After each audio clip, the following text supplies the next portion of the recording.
ምንድነው ባሌ ያለች ፍታኝ ብለው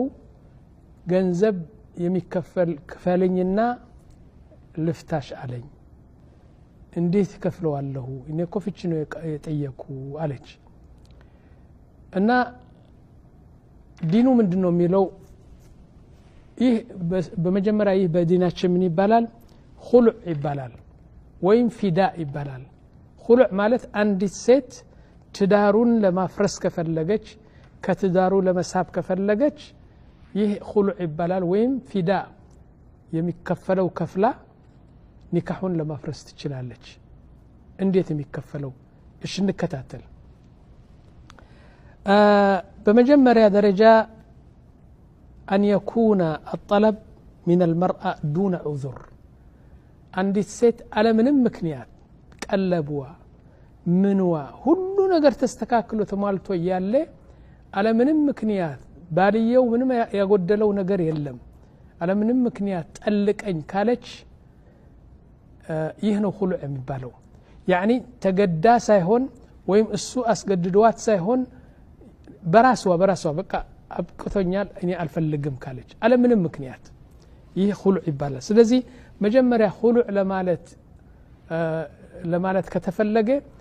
ራስዋ ጠለቡ ወይም ደግሞ ኒካሁ ለማውረድ እሷ መጠየቅ አለባት ስትጠይቅ ደግሞ አለ ምክንያት ከሆነ ነው ይህ ኹሉዕ ይባላል ከዛ በኋላ ደግሞ ሁለተኛው ሸርጥ አላ يضرها حتى تضطر أن تطلب الطلاق እሱ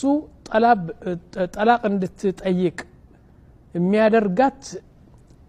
መበደል የለበትም ለምሳሌ ይሰድባታል ያቋሻታል ይበድላታል ይመታታል ገንዘቧን ይበላል ምን የማያደርገው ነገር የለም ፍታኝ እንድትለው ይህ ከሆነ ኹሉዕ አይደለም የሚባለው ይህ ነገር ይህ ራስዋ ጠግባ አይደለም ተበድላ ነው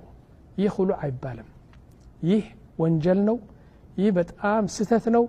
ወንድ እንደዚህ ካደረገ ገንዘብን መጠየቅ የለበትም አንዲት ሳንቲም እንደው ማትሰጠው ምክንያቱም ሰበቡ ራሱ ወንጀሉ የመጣው ከሱ ስለሆነ ማለት ነው ይሄ ደግሞ ብዙ ሰዎች ያደርጉታል والله ብዙ يعني ጠልቀኝ እንድትል የሚያደርጉት ሜላና ስልት በጣም ብዙ ነው አላህ የማይወደው ነገር ከዛ በኋላ يقول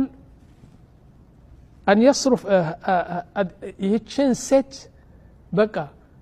ይወደዳት ይሁን ባይወዳትም ግን እሷ ጠልቀኝ እንደ ምክንያቱም እሱ ከጠለቃት መህር ልትል ነው ቀለብ ልትል ነው ቤት ክራይ ክፈልልኝ